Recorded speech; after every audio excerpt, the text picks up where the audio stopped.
Hello everybody, and welcome to this video, which is kindly sponsored by Squarespace.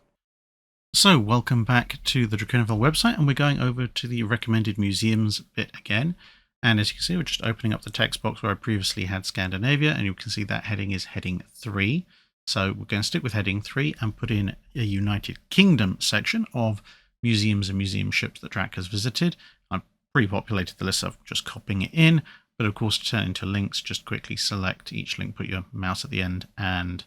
just hit spacebar. It turns all the links into hyperlinks. So now you can visit their websites. And then we head over to this map. Now, you remember this map, I've already pre-populated the map with the UK sites, as you can see. But then if I go into the code section, the map at the moment is a little bit small. But by just going into the embed code section and changing the window size from 640 by 480 to 1280 by 960, I can maintain the proportion if I want to keep it that proportion, but make it a lot larger. And then you can see all of the UK and Scandinavian museums that I visited and therefore can recommend are all there. Save, exit, and the web page is ready to go. And you can see I can zoom in and out on the map, which is good for when I start adding Canadian and US museums, etc. So if after all these little mini tutorials I've been doing, you think you could build a website for maybe ideally naval history purposes, but you never know, you might want to do it for some other reason, then head over to squarespace.com/Drakenfell. You can get a free trial, and once you're ready, that little link will give you 10% off your first website or domain. So thanks once again to Squarespace for sponsoring the video, and on with the main show. Welcome everybody to this fun Friday. Now, quite a lot of you will have seen my video on French pre-dreadnoughts, When Hotels Go to War. Came out a while ago, it's been quite well received. But one of the questions that recurs in the comments there, as well as in various other videos, is why? Because of course that video was mostly covering the how and the what when it comes to building French battleships. But the why is slightly less covered. So I thought, well, let's have a little chat now, and I'll explain some of the major reasons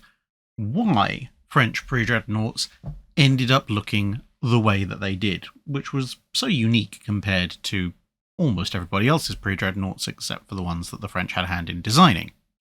Because after all, this classic design style with extreme tumble home, guns in all sorts of weird and wonderful places, and the hotel-like upper hull and superstructure, it persisted for a while before they eventually dropped it, so there had to have been a reason. So the first, and probably largest single reason, is actually nothing to do with the ships themselves and everything to do with French infrastructure. That goes all the way back to the Franco-Prussian War, because when you look at the other major navies that were building battleships in the latter part of the 19th century, and let's face it, primarily we're talking about the Royal Navy, there is a pretty continuous line of ship development, and therefore also a fairly continuous line of infrastructure, construction, and upgrading. However, the Franco-Prussian War was something of a disaster for France, and the fact that the Navy couldn't effectively blockade the tiny Prussian Navy didn't do it too many favours either. And that meant between rebuilding the sections of France that had been ravaged by war, the massive indemnity that the Prussians levied on the French, the rebuilding of the French army, and various other concerns, the Navy's funding, particularly that for capital ships, was interrupted for a good few years. And although the building of ironclads did eventually resume as the 1870s went on, very soon thereafter, with the development of the locomotive or self-propelled torpedo and the advent of the jeune école, the French Navy found itself in a situation where it was behind the Royal Navy in terms of capital ships, considerably far behind. There wasn't really scope to catch up. Plus, it still had limited budgets, even though some money was coming back. And this newfangled weapon looked like it might make battleships obsolete anyway, and for relatively cheap. And so the French Navy adopted the jeune école, and thus there was a continued, not entirely moratorium on the construction of large warships, but certainly a near enough moratorium on the construction of large ocean-going capital ships. They did build a number of coastal defence ships, but they are of necessity somewhat smaller vessels. And this combined lack of funding and then for a period lack of interest in building large-scale warships meant that by the time the French decided they were going to abandon the concepts of the Je ne Cole and go back to trying to build a conventional battle fleet, a lot of their naval infrastructure in terms of slipways and crucially dockyards, especially dry docks to maintain the ships once they were in service, really just hadn't been upgraded for almost 2 decades, or if some work had been done, it wasn't very much. And this meant that there were now constraints as to how large a ship you could build for the French Navy without also engaging in extremely expensive infrastructure upgrade works. And of course, even though a battle fleet was now, by the late 1880s and early 1890s, back on the table, budgets were still fairly tight. And so design decisions had to be made to try and keep the ships that were going to be built, roughly speaking, within the bounds of what dock facilities there already were, rather than what dock facilities the French Navy might necessarily want. This was somewhat compounded by the fact that, being one of the older naval powers in Europe, quite a lot of existing French naval infrastructure was not so much on the coast, although the ports that they were based around were coastal, but more based in rivers and river estuaries that led to the coast. And having been around for several centuries in some cases, a lot of civilian infrastructure had grown up around them. And that meant that in quite a few cases, it simply wasn't possible to upgrade the infrastructure in terms of the slipways and dry docks, because there was either stuff in the way if you tried to go further inland, and even if you could conduct an eminent domain seizure of that land or demolish part of your own dockyard infrastructure, such as rope works or moulding lofts to make room for extensions, even then a big ship, obviously with a longer slipway, might not be able to be launched safely in the relatively narrow confines of some French shipyards, which, as we said, were based on rivers and operated in very, therefore, narrow harbour environments. Now, there were other ports that could be upgraded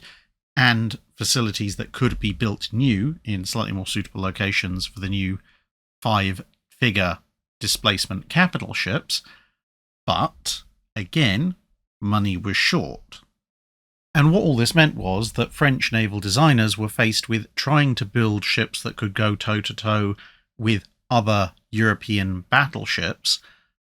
but they were having to build them in slipways and dockyards that were a little bit shorter than they would like, and therefore the ships would have to displace somewhat less than they would like. And so you had to really squeeze a quart into a pint pot, and those design constraints are in part what led to the rather unique appearance of the early French pre-dreadnoughts. But physical size constraints were far from the only thing, although we will reference them constantly as we go through some of the other factors, because everything plays off against each other. Another reason behind the strange layout of French pre-dreadnoughts was French ideas of how naval battles would actually be fought. Quite a lot of battleships from various navies, both in the late ironclad and then in the early pre-dreadnought era, were based around a fairly familiar setup. 4 main guns in 2 twin turrets, 1 fore and 1 aft. Now, there were variations on this, like the Victoria-class battleships, where by dint of using absolutely colossal weapons, they could only fit a single twin turret in, so they stuck that on the front. Or, alternatively, some of the Admiral class that immediately preceded them, where they put 1 on each end. But generally speaking, when there wasn't some massive other design constraint, primarily infrastructure size or funding, you would tend to find that, especially by the pre-dreadnought era, a lot of ships were going for 2 guns forward, 2 guns aft. The French ships, however, are notable in not doing so for quite a while. Indeed, from the late-era ironclad Hoche all the way through to the mid-term pre-dreadnought Bouvet, all French battleships that were built would have a single heavy gun fore, a single heavy gun aft,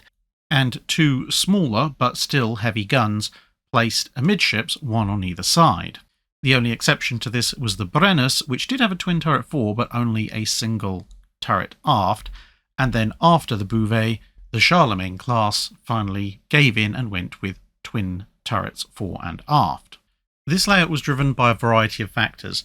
partly design restrictions and partly tactical considerations. The tactical considerations were that during this 1880s and early 1890s design period, the French Navy didn't really think that naval battles were going to be line of battle broadside engagements to quite the same extent as they had been previously. There was still, at this point, thought of potentially ramming being a thing, but more generally, the increasing speed of battleships compared to what they'd been capable of a decade before meant that people thought that the battle might descend into something of a swirling melee, which to a certain degree wasn't a bad conclusion to come to. With the potential for torpedo attacks disrupting the battle line, the fact that ramming was still very much a thing, the fact that battleships themselves are equipped with their own torpedoes,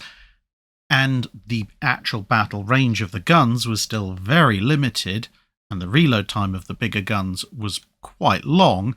it was entirely reasonable to expect that in the time between one big broadside going off and the next, the entire battle line might have descended into utter chaos. In that respect, rather than having a pair of twin-mounted guns, one set fore and one set aft, which would give you a 4-gun broadside, by going with the diamond layout that the French early pre-dreadnoughts and late ironclads went with, although you were restricted to just 3 guns on the broadside, it meant that in theory you also had 3 guns that could fire aft and 3 guns that could fire forward,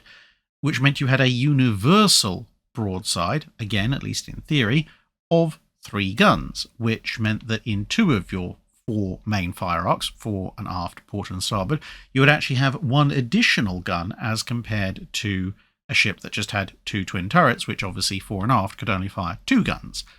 There were also concerns that if a turret was hit or near missed and essentially immobilized in some way, shape or form, if you had 4 guns in 2 twin mountings, whether that be open barbettes or turrets,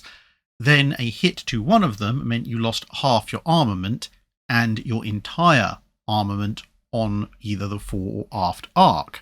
Whereas if you had 4 guns, even if of unequal calibers, distributed in a diamond formation, then the loss of any one mount only meant the loss of 1/4 of your firepower, and, crucially, you would still have 2/3 of your battery able to fire in that particular arc. So if you lost, let's say, your starboard mount,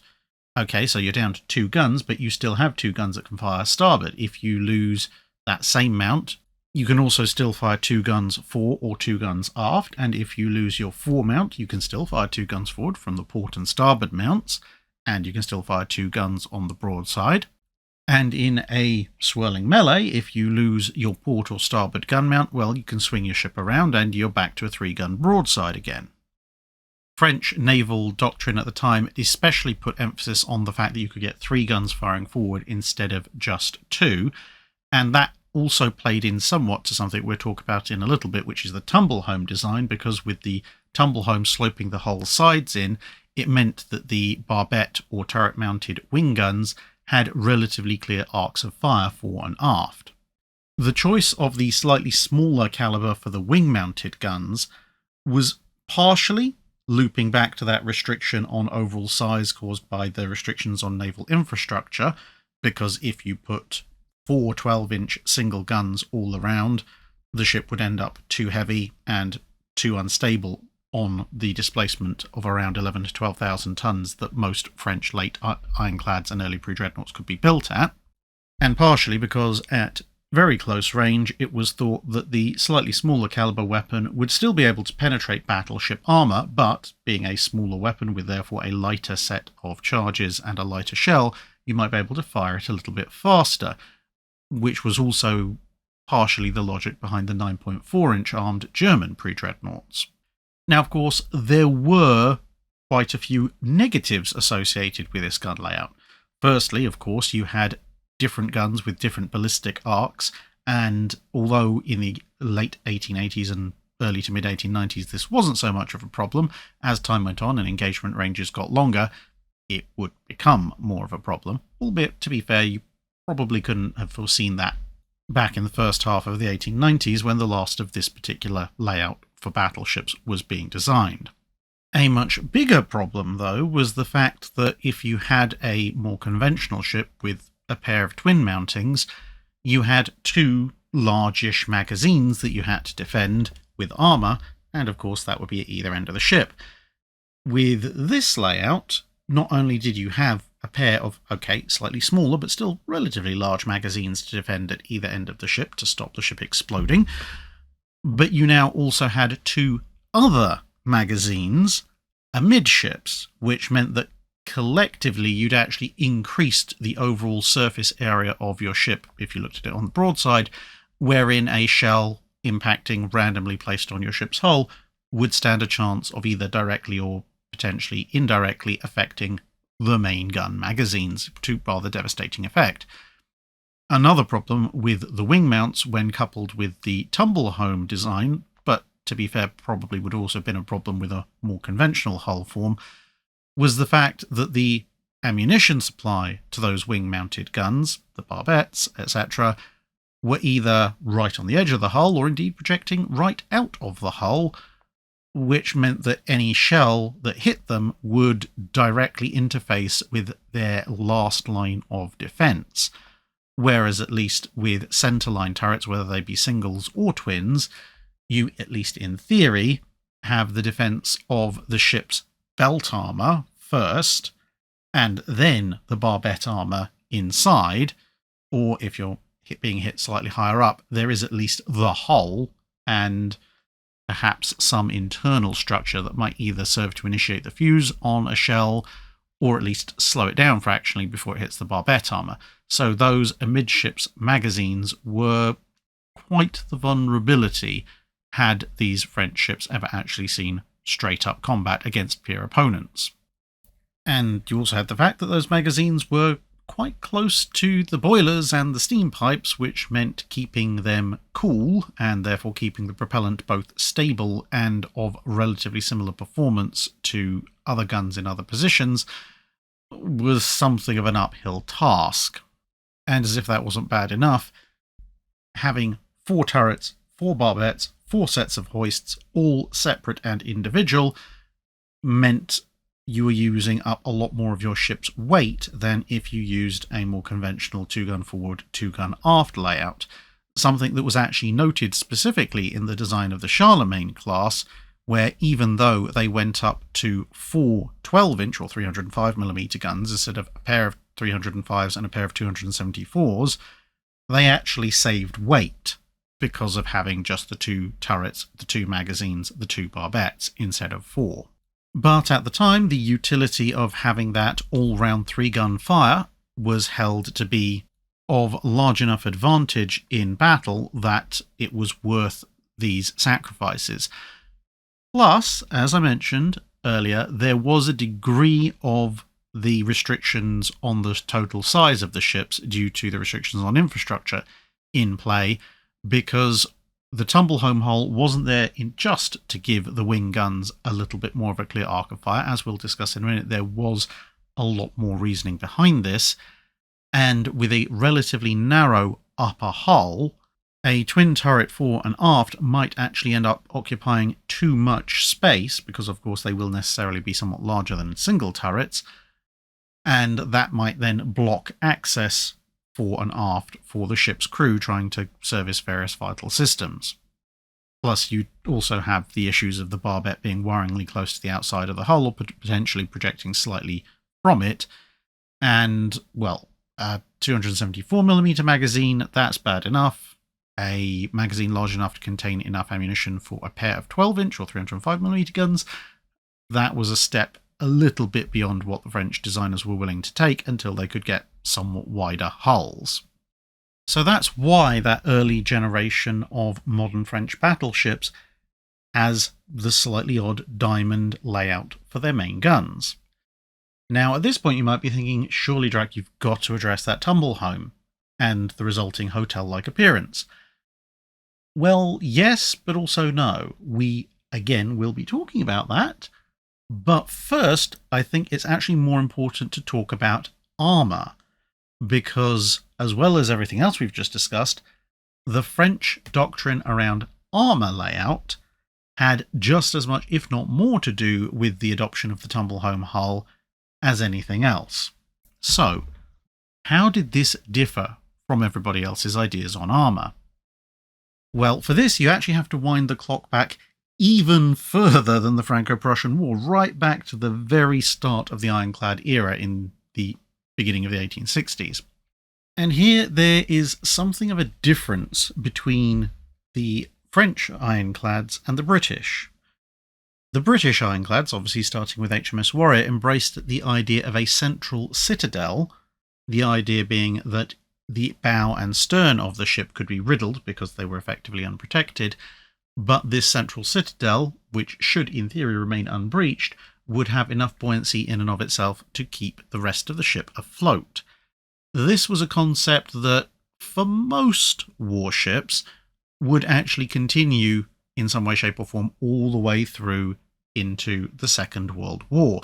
albeit some ships would lack enough reserve buoyancy in the citadel to keep them upright if the ends were riddled, but they were the exception rather than the rule. The French, however, from Gloire on, had gone with armouring the hull completely end to end.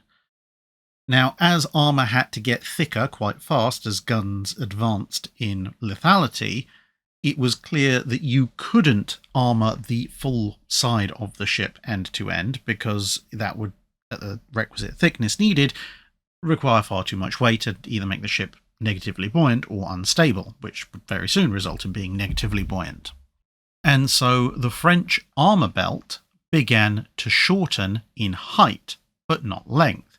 Now, interestingly enough, British and other ironclads, whilst retaining the citadel concept, would start extending their belts to the ends of the ships, with lighter belts being placed in those positions, and that would eventually evolve into what we would refer to as the distributed armour system as found in World War I dreadnoughts and one or two 1930s designs. But in France, they insisted on carrying as much protection as possible for the full length of the waterline, because of course the waterline is where shells of the period, if they were going to let water in, would have to hit. Shell hits above this area could destroy things, but in theory they couldn't let water in. So it was more important to protect the lower portion of the ship's exposed hull, and of course this was an era well before diving shells. Now, as time went on through the ironclad period, even the French doctrine had to concede that perhaps protecting the amidships portion, what most people would call the citadel,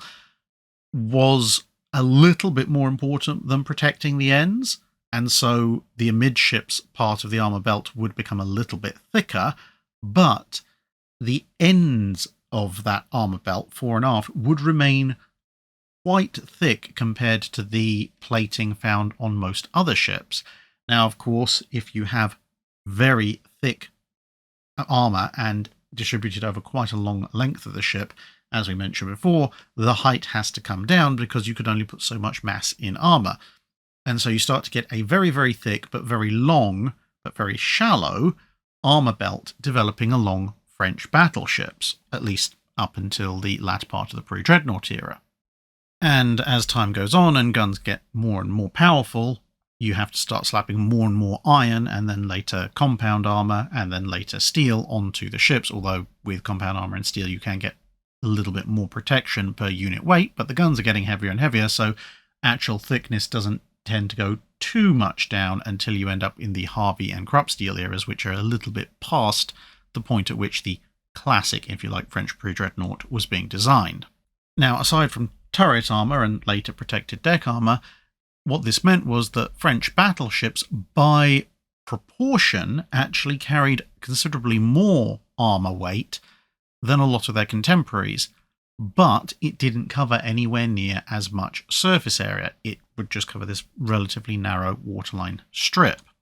And it wasn't just about sheer mass, as we mentioned, it was also about stability. If you put that much armour higher and higher on the ship very rapidly becomes unstable. But if you've put all this weight into armour relatively low in the ship, and you have a limited displacement to work with based on, as we discussed previously, budgetary and dock size considerations, you're going to have to find that weight somewhere else in the design to compensate. And this is primarily where the tumble home comes in. Because, of course, the higher up in the ship weight is found, the greater the effect that weight has on stability. If you have, let's say, a 100-ton mass of something at the ship's waterline, and you have a 100-ton mass of something on the upper deck, where you'd find the main gun turrets, for example, although they are both 100 tons, thanks to the law of moments, the 100-ton weight that's higher up has a proportionally much greater effect on the ship's stability. And so what the French designers figured was, well, if you give the hull this tumble home, so you have a nice wide hull low down where you can fit the engines and the magazines and then protect them with your shallow height waterline belt armor strip, and then you start to narrow the hull quite considerably as you go up, then you end up with both, in absolute terms, less weight up top because, let's say you have a beam of 60 feet. If you've reduced the width of the hull by the time you get to the upper decks to 30 feet, well, you've saved 30 feet at that level of structure, and being quite high up, that's quite a considerable amount of stability that you've saved, at least while the water is outside of the ship. And this links into the hotel-like appearance of a lot of the early French Pre-Dreadnoughts and some of the late-era ironclads, because if you have a very shallow armour belt low down, then by inference, apart from the barbettes on those exposed wing turrets, both the main ones and some of the smaller ones that would later develop, the rest of that hull is not really very heavily armoured at all. In fact, for the most part, it just isn't armoured, it's just hull plating. And if it's just hull plating with no especial resistance against the direct hits of enemy shells, well, then you might as well have a ton of portholes and windows and so forth to allow light and air into the ship, because they're not substantially detracting from the protective capabilities of the ship's hull. And they do offer benefits in terms of health because of better ventilation and better light. So it seems like a win-win. But then, of course, you have the fact that because the tumble home is saving you so much weight and so much stability higher up, you can then address one of the other big concerns that plagued a lot of late ironclads and early pre-dreadnoughts, and that was freeboard. Freeboard being, of course, the height from the waterline to the upper deck levels. If your freeboard is very low, then in rough weather, or if your ship is particularly given to pitching, you're going to get a lot of water green over the deck. This isn't very good for fighting the guns. It's not very good for your ship's health in terms of the crew because everything becomes damp. It's not very good for the longevity of your bilge pumps because water's coming in through hatches up top and other places where it really shouldn't be. And it also restricts your speed because every time you take water green over the bow, you're losing energy. In the early 1890s, for example, the Royal Navy tried to solve this issue with the Royal Sovereign class, which, depending on who you ask, is either their last ironclad or first pre-dreadnought generation. But one of the things you'll notice about all the Royal Sovereigns except for the Hood, which had heavy old-school turrets and as a result low freeboard, is that the rest of them pay for their high freeboard by getting rid of the turrets and just having the guns out there in the open, in open barbettes. The tumble home, on the other hand, seemed to offer the best of both worlds. Because you'd saved so much weight and so much stability, you could afford to now mount your fore and aft main guns quite high up and still have them protected in turrets. Plus the freeboard obviously giving you, in theory, much better seakeeping than a generally lower freeboard vessel. And so with this drive to higher and higher freeboards, it also meant you had, proportional to almost everybody else's pre-dreadnoughts, even ones like the Royal Sovereigns, a considerable height of hull above the water, which of course makes you look even more building-like. If you look at a picture of a Royal Sovereign, for example, you can count 2 rows of portholes along the main portion of the hull, whereas if you look at a lot of the early French pre-dreadnoughts, particularly of course Carnot, but pretty much all of the others as well, you can count usually 3 rows of portholes along at least a good portion of the ship's length. Now, there were of course significant downsides to the tumble home design, one of which was that if you actually did start to get holes in it, it didn't have all that much resistance as the ships began to heal from flooding, as would be rather dramatically demonstrated both by some French-designed Russian warships at the Battle of Tsushima and by actual French warships like Bouvet at the Dardanelles in World War I. But there were also initially unexpected effects. Because the upper decks were now so much narrower, it meant that an awful lot of the stuff that would normally be relatively spaced out on a battleship's deck, like the ship's boats, walkways to get fore and aft, and the ship's secondary and tertiary armament, plus some superstructure for living quarters at that height, all now suddenly had to be crammed into a much, much smaller area. And sometimes, in fact most of the time, there just wasn't enough area for all that to be. And so suddenly things had to be stacked one on top of the other. Boats, for example, and then you had to have a hurricane deck to get past all the stacked boats. And then somebody realised, well, great, we've got all these multi-stacked boats at the heart of the ship. Unfortunately, the water is all the way over there at the edge of the ship where the water line is, which now means all of a sudden, instead of making do with regular davits, you have to have extra special heavy long distance davits and some fairly hefty high weight cranes to actually move those boats from your decks all the way out so that you can lower them down into the water instead of just bouncing them off the side of your ship and denting your ship and breaking the boat. And whilst all of those measures didn't entirely remove the initial stability advantages offered by the tumble home, they did eat into them quite a bit. But this also explains the somewhat busy nature of a lot of early French pre-dreadnoughts upper works, and the sometimes somewhat ludicrous degree of almost factory-like gantries that seem to have been stuck on some of them. Another element that really doesn't go in the favour of the early French pre-dreadnoughts specifically, less so the late-era ironclads like Hoche, because they were pretty much one-offs anyway, is that because of all these restrictions that were being faced, and honestly also thanks to the Je ne Colle, a somewhat lack of recent battleship design experience, when it came to building the first main run of French pre-dreadnoughts, which some people optimistically refer to as the Charles Martel class, instead of issuing designs to the various French shipyards and saying, this is what we want you to build, like, well, they would do later on, instead the shipyards were issued with a list of specifications. The ships must be armed with at least this many guns of these types, it must have at least this much armour, must go at least this kind of speed, etc., etc., must not exceed this displacement, up to 12,000 tons in this particular case. And then the shipyards were given not entirely, but almost a free hand in actually meeting this on-paper set of specifications. And of course each shipyard, which had its own designers, had their own ideas on how to fulfill those specifications and which compromises were more acceptable than others, coupled with the fact that a number of those shipyards had an absolutely legendary rivalry, in some cases going back centuries, to the point that in a few cases they would virulently insist on not using certain suppliers purely and entirely because another shipyard, which they particularly disliked, did use that particular supplier. And so you ended up with a variety of ships that, technically speaking, all answered the same specification, but all looked radically different. And that is pretty much the short version of the main reasons why those early French pre-dreadnoughts and late-era ironclads look quite the way they do. As we've covered, there were a lot of downsides to some of those design decisions, but, as we've also covered, there were reasons why they made those decisions as well.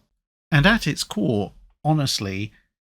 it really comes down to that shipyard size limitation that we mentioned at the beginning. If they had been allowed to build larger ships, which would have required the French government to invest in more naval infrastructure and larger naval infrastructure, then the tumble home would have been less necessary, because if you could build a larger ship with greater displacement, then that would mean it would also have greater stability, which would mean you wouldn't necessarily need the tumble home anymore, even if you wanted to keep the gun layout in that slightly odd diamond formation. The armor doctrine runs a close second, because of course if you were to adopt a more conventional armor layout, then you wouldn't be using anywhere near as much weight for your armor, which of course again would mean that you could have that weight distributed a lot more elsewhere. So a larger ship with a slightly more mainline armor doctrine would end up looking a lot more like everybody else's pre-dreadnoughts, again even if you kept the wing turrets. And if your armor covers a wider area, then of course you don't have quite as many portholes, so you don't look quite as much like a hotel. And if you're not using the tumble home anymore, then you can't go quite as absurdly high as some of them did, and therefore again you're going to look less like a hotel. And with wider upper decks, you can space out your funnels, your masts, your superstructure, your boats and your cranes, and need smaller cranes and davits in a lot more sane a layout, and therefore again, you're not going to look quite like an escaped crane factory stuck on top of a hotel building. So hopefully that has given you a little bit more insight into the minds of the French ship designers and why they came up with the ships that they did. But as I said, we've only covered really the headline reasons. There's a lot of intricate detail that of course goes into every warship design, and these are no exception. So if you want to discuss some of the finer detail points that go beyond the scope of what we've just talked about, then obviously feel free to do so in the comments below. I know from both discussions elsewhere with French naval historians and my own library of reference works that there's an awful lot of behind-the-scenes stuff when it comes to late 1880s and early 1890s French ship design. Some of you may notice I haven't talked about some of the, on appearance's sake at least, comically large ram bows fitted primarily to French armoured cruisers, and the main reason I haven't covered them is because, with one or two exceptions, they are mostly fitted to the French armoured cruisers in the most exaggerated forms. But again, there is good reason for that, but that is perhaps the subject for another video for another day. Until then, thanks for watching, and if you've reached this far, just a quick note, I did mention this in the Patreon dry dock, and I said I'd only mention it once or twice again, and well, this is once of that once or twice, but the YouTube algorithm in the last couple of months seems to have decided it doesn't like a number of history-based YouTube channels, and is either not showing them to people or is showing them to very different people who aren't perhaps very interested, which has obviously hit those channels quite hard, including this one. And a number of viewers have reported, for example, not seeing a single 5-minute guide in their subscription feed for over a month, despite the fact, of course, I haven't missed publishing any of them. So if you aren't subscribed and you like the channel, please do so. If you are subscribed, perhaps maybe try and see if that bell notification icon will work. Of course, there's links to Discord and Patreon in the video description.